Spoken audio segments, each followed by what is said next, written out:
Welcome to HFY Codex. If you love epic sci-fi stories where humanity shines, you're in the right place. Don't forget to like, comment, and subscribe for thrilling HFY adventures.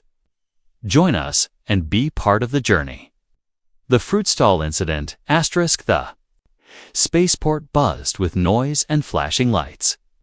Aliens of all shapes and sizes moved through the crowded paths.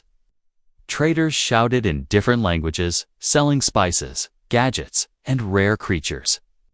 A transport ship rumbled overhead as people looked up briefly, then returned to their business.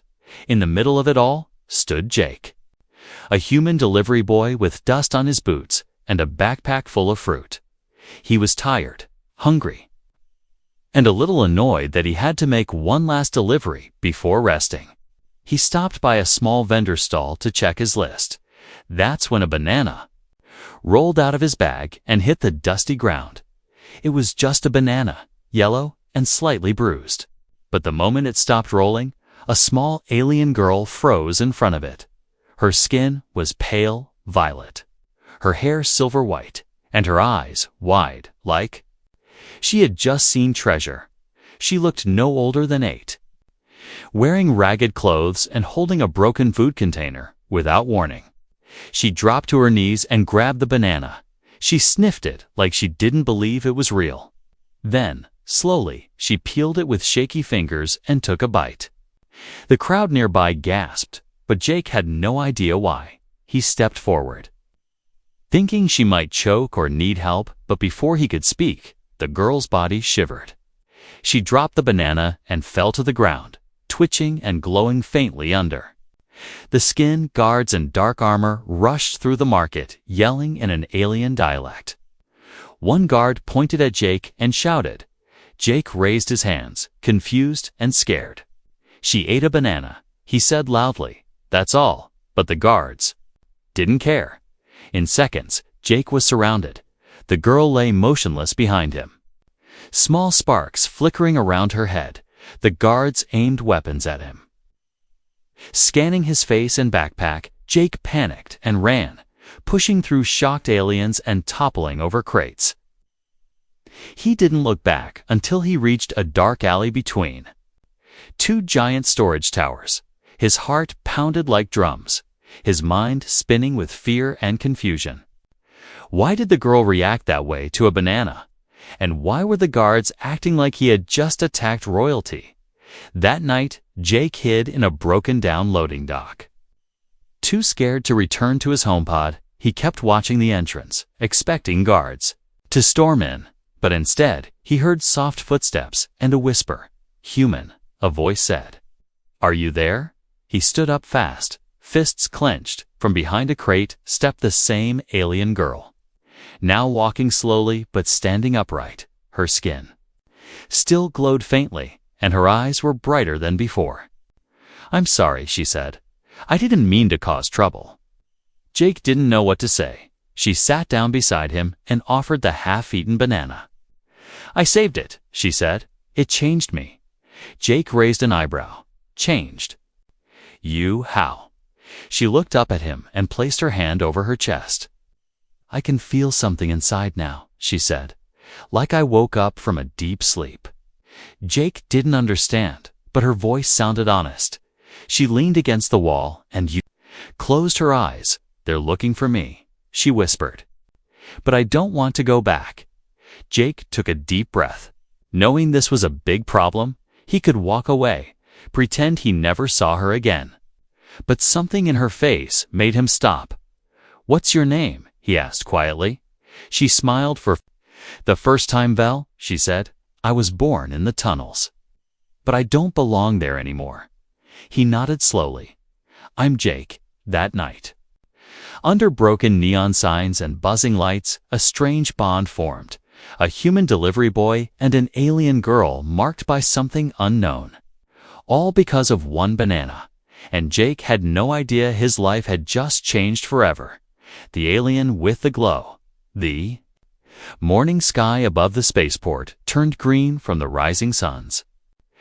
Ships lifted off in the distance while the city streets buzzed with rumors of a glowing girl.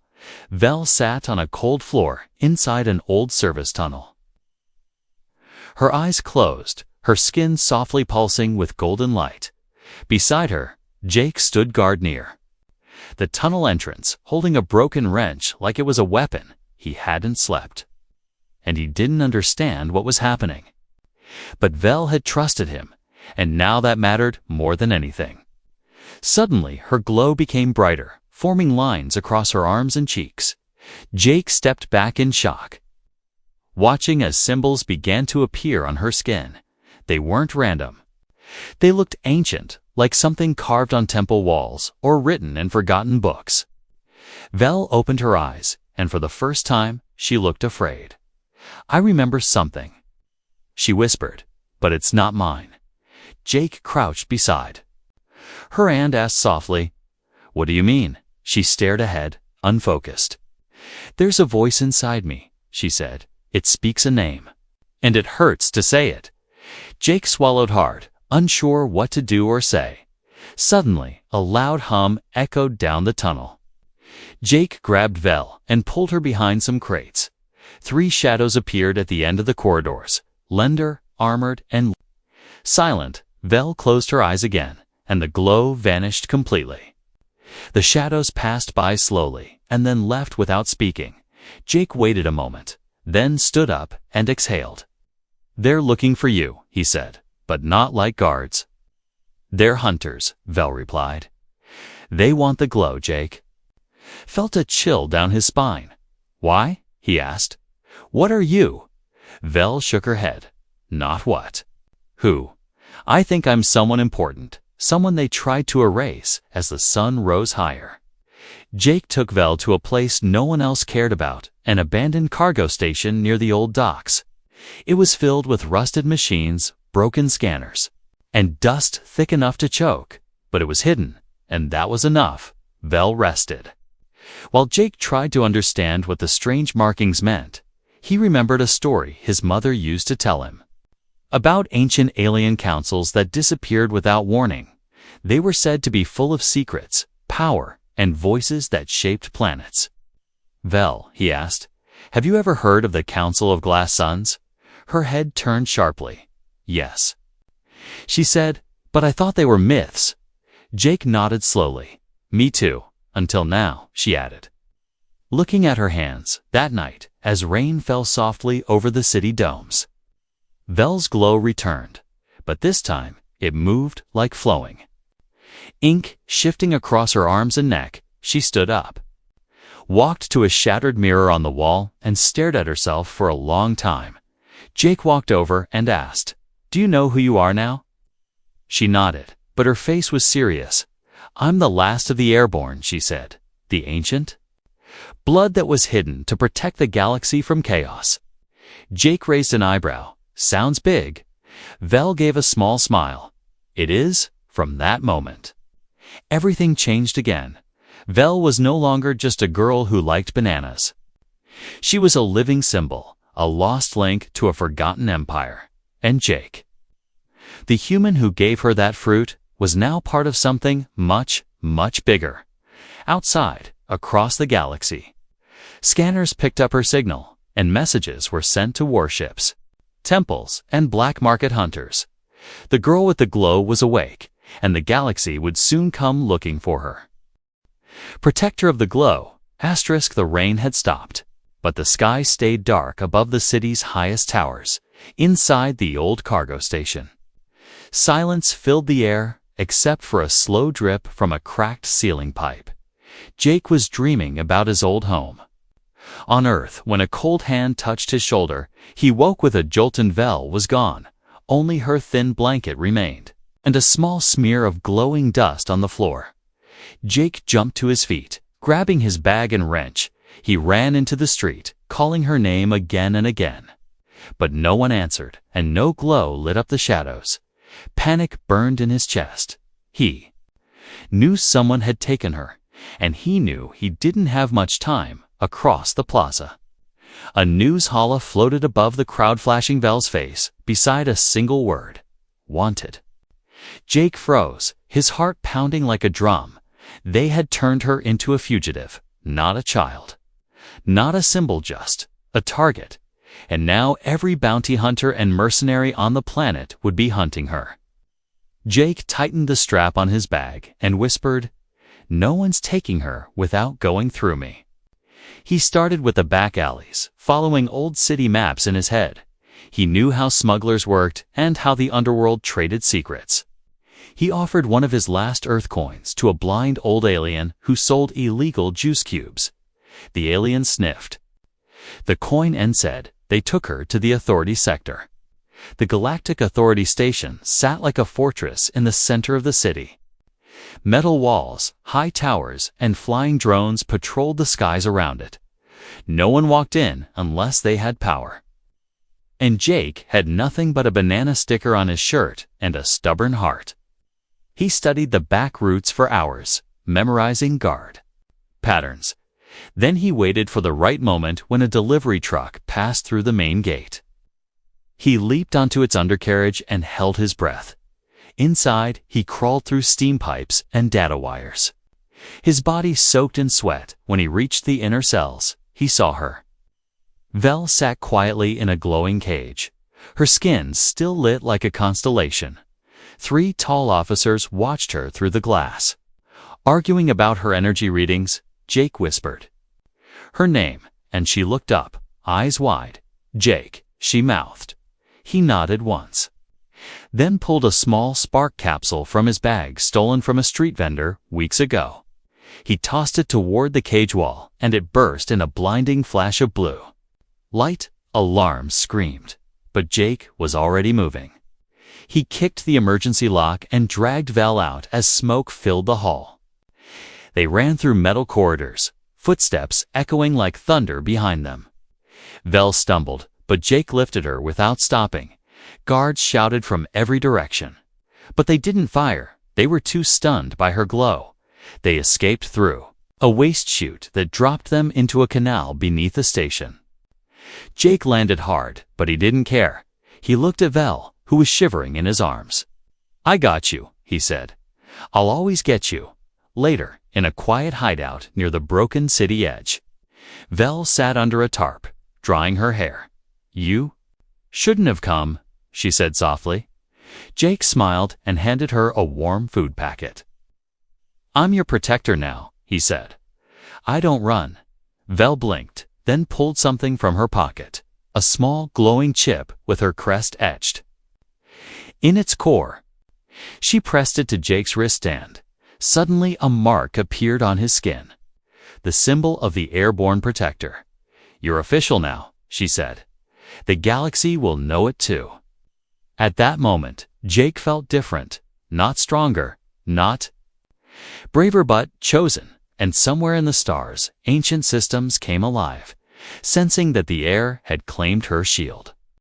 The title wasn't just words anymore. Jake was the protector of the glow. And war or peace, whatever came, he would face it for her, because this wasn't just about a banana anymore. Galactic games began. The stars above the city flickered. With movement, dozens of ships entered orbit, some large, like flying fortresses, others silent and dark as shadows. Jake stared up at the sky from the rooftop, holding a scope in one hand. Each ship carried a flag from a different world, and each one had come for Vel. Inside the hideout, Vel sat at a glowing console built from scrap and old tech. She was no longer just a scared girl. She spoke with authority, moved with purpose.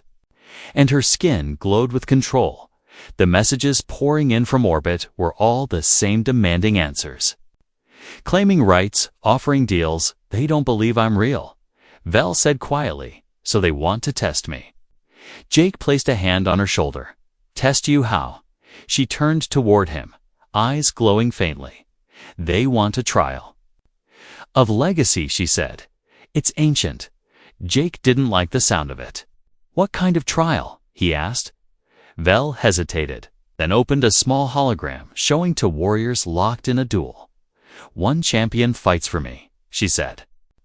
"If they win, I gain recognition and peace." Jake stared at her, then slowly sat down. Let me guess, he said. I'm the champion. Vel didn't smile, but her silence said everything. Jake groaned and leaned back. Fix hoverbikes and make banana deliveries. Not fight gladiators, I know, she said softly. But the galaxy will only listen to strength. Jake looked down at his hands that had never held a real weapon. Still, he remembered lifting her out of danger. Running through fire, refusing to give up strength, he realized, wasn't just in muscle 3 hours later.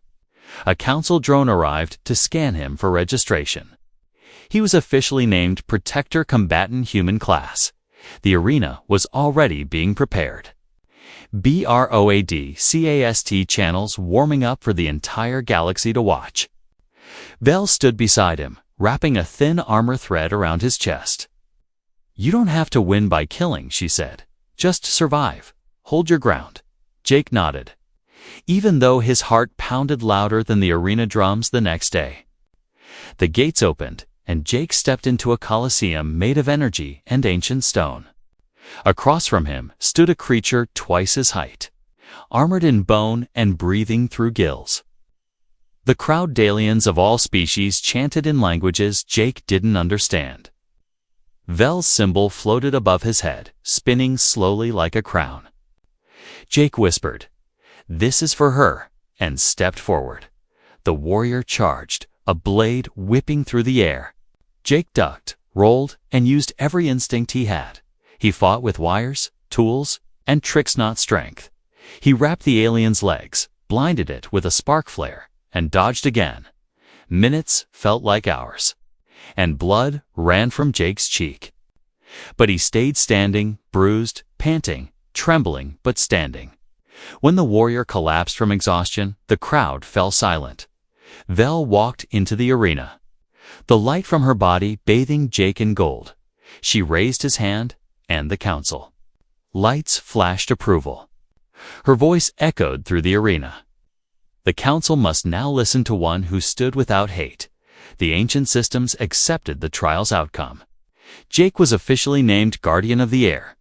Vel was granted audience with the galactic council, but Jake noticed something strange. One of the council members did not rise to honor her. He stared coldly, sending a silent message outside the arena. Jake pulled Vel aside. One of them didn't accept it. He said, "He's planning something." Vel nodded. "He leads the Red Spires." She whispered, "They believe no heir should ever return." Jake tightened his fists.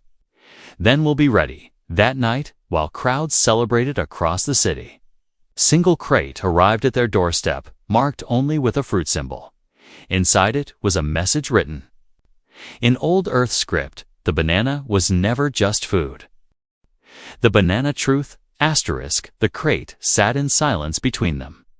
A dusty wooden box, unmarked except for the image of a single banana carved into the side. Jake stared at it like it might explode. Vel said nothing, but her hand hovered just above the lid, as if sensing something deeper. "Should I open it?" Jake asked, voice low. Vel nodded slowly, her glow dim but alert. Jake pried the box open with a tool from his belt. Inside was no weapon, no trap, just a soft bundle wrapped in cloth. He unwrapped it carefully, revealing a smooth, sealed fruit, a banana, identical to the one he gave Vel days ago, except this one pulsed with faint blue lines running through its skin. Vel leaned closer, eyes wide with recognition. "This is not normal," she said. "This is enhanced." Jake squinted at the glowing lines. Enhanced how Vel touched it gently. And a hologram flickered to life in the air above the fruit. A woman appeared human, with dark hair and soft eyes. Jake gasped. "That's my mother." The hologram spoke, her voice calm but full of urgency. "If you're seeing this, then the heir has awakened," she said, "and my son is by her side." Vel gripped Jake's arm tightly. The message continued. "This fruit is not ordinary. It carries a code. A code that activates dormant DNA hidden in ancient bloodlines." Vel whispered, That's how I awakened." Jake couldn't look away.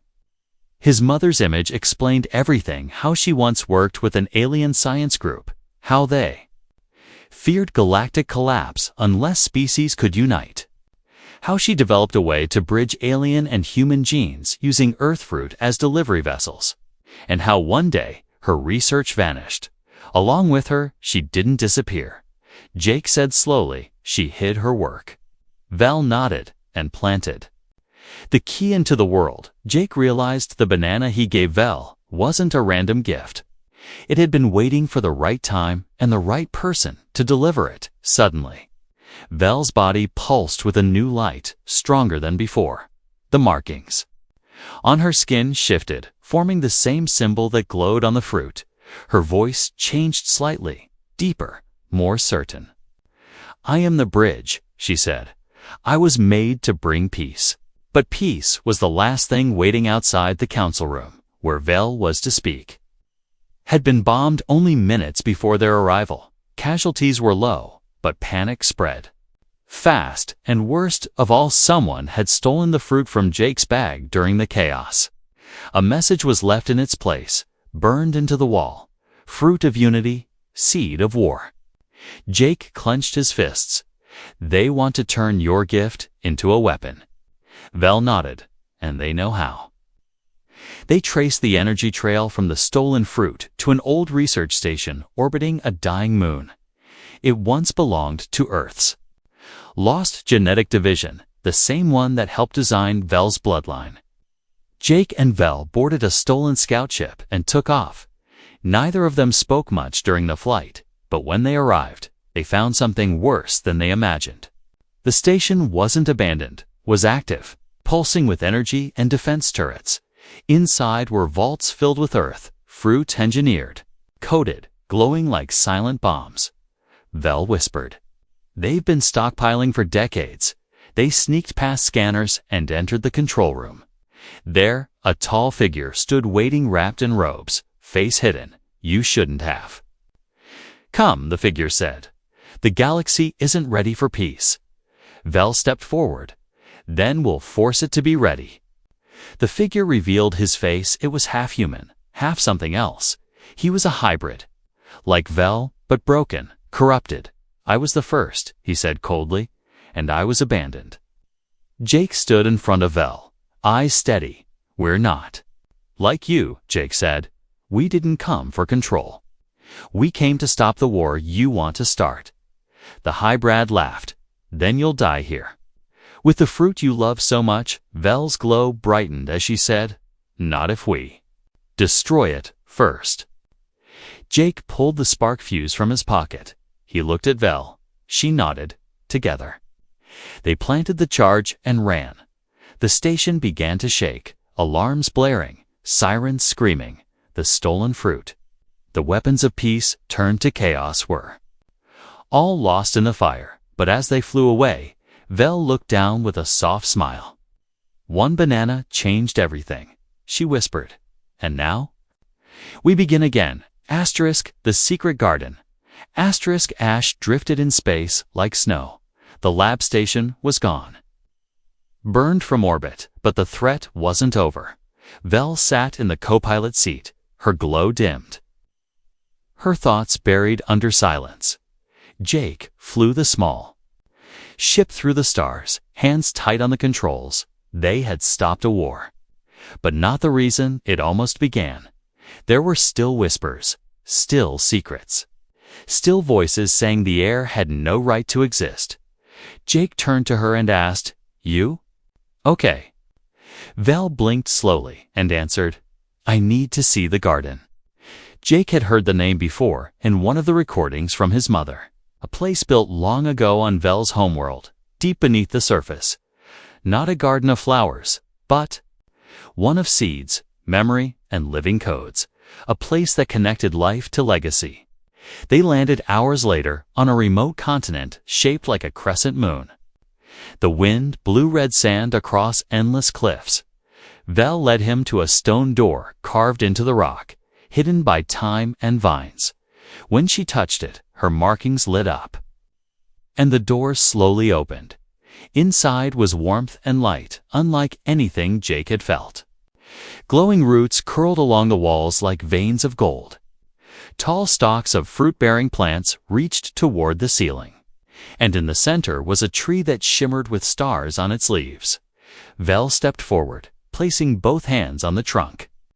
The entire room came alive, pulsing with a soft hum. Jake watched in awe as symbols floated through the air like snowflakes. "This is the source," Vel whispered. "This is where I was written." She turned and gestured toward a panel grown from living wood. Jake placed his hand on it, and the tree responded with warmth. Suddenly, his mother's voice echoed around them. "If you're here, then the heir has chosen to remember." Vel closed her eyes as her body synced with the garden's rhythm. She saw flashes of other heirs, other gardens, across galaxies. Each was born from a different species, but all linked by human hands. Humans had been the seed carriers, the silent gardeners of peace. Jake stood still as lights formed around him. The tree scanned his DNA and responded with blooming petals. "And golden light, you were always meant to be part of this," Vel said gently. "Your blood carries the kindness they built into the system." Jake looked down at his hands, unsure what to say. They spent hours in the garden, learning, listening, connecting to forgotten histories. Vel began to understand her purpose not as a ruler, but as a uniter. The garden gave her tools, messages, maps to others like her, and a warning clear and simple. If this garden falls into the wrong hands, the peace project ends. Jake read the message twice. Heart sinking, Vel nodded. "We can't let it be taken," he replied. "Then we protect it, together." But just as they were about to leave, the garden trembled. An explosion echoed from above. The outer cliffs had been breached. Jake grabbed Vel and sprinted toward the entrance. Guards in red cloaks poured through the tunnels, weapons drawn. The red spires had followed them, their leader, the same hybrid who escaped the burning station, stepped into the garden, his eyes locked on the tree. Hungry and furious. "You found it," he said. "And now I'll erase it from history." Vel stepped between him and the tree, her glow sharp like a blade. "This place is life," she said. "You only want control." He laughed. "Control is what peace needs." Jake didn't wait. He slammed a stunned pulse into the wall, collapsing the tunnel. The roof shook, roots snapped, and dust rained from the ceiling. They had only minutes before the entire garden collapsed. Vel ran to the heart of the tree. Pulling out a single golden seed, Jake triggered the emergency seal, locking the garden behind them. Outside, the land cracked and smoke rose from deep underground. Vel fell to her knees. Clutching the seed close to her chest, Jake wrapped his arms around her. Holding her as the world crumbled behind them, she whispered, "We didn't lose everything." Jake nodded, staring at the seed. A new garden could grow again. Someday, somewhere safe. But first, they had to run. Because the war wasn't over yet. The human who gave a banana, smoke still curled above the broken cliffs where the garden once lived. But in Jake's hands, the golden seed pulsed with quiet life. Vel stood beside him, wind pulling at her silver hair, her glow steady and calm. The war had not ended, but hope had survived. They couldn't go back to the city knot with the red spires hunting them. So they traveled in silence, moving through refugee colonies, abandoned stations, and mining towns.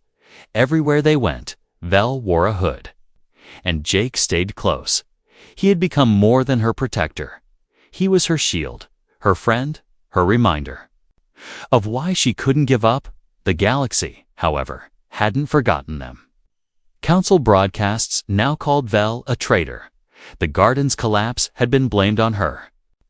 And Jake was labeled as a human radical spreading dangerous tech. Still, in every shadowed place, someone would whisper her name with awe. The glowing girl who defied the council, and the human who gave her a banana. It became a story shared in markets, in back rooms, on prison walls. Jake didn't care for fame. He cared about Vel and about planting that seed again. But it needed safe soil, a place beyond reach of the council or the spires. So they searched for a hidden world.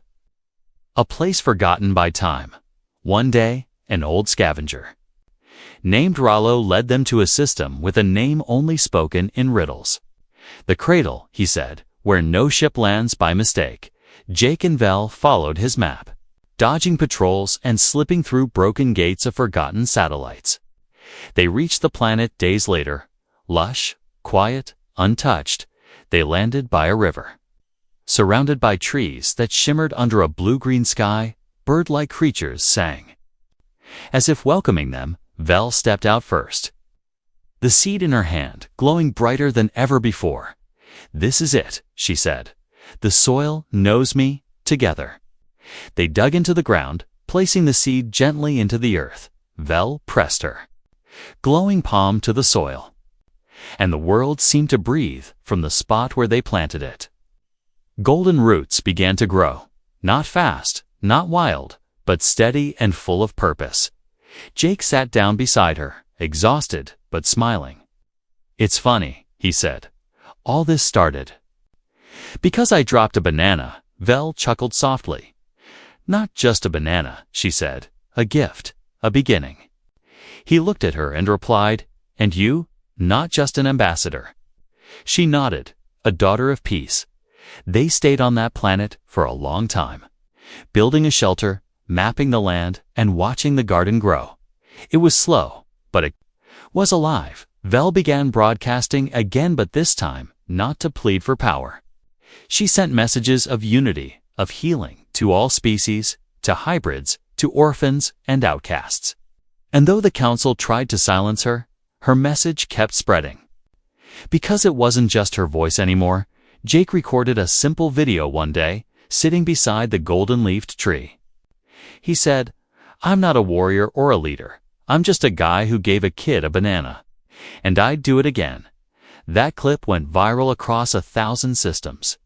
People laughed, cried, and shared it with one another. It reminded the galaxy that kindness was still possible, even when empires fell and stars burned out. The red spires fell slowly.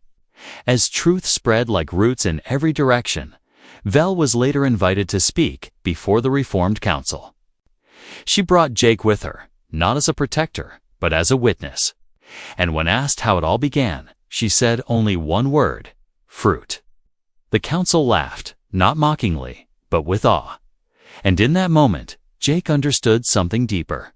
Sometimes a small act echoes louder than any weapon years past, and the garden became a sanctuary for many.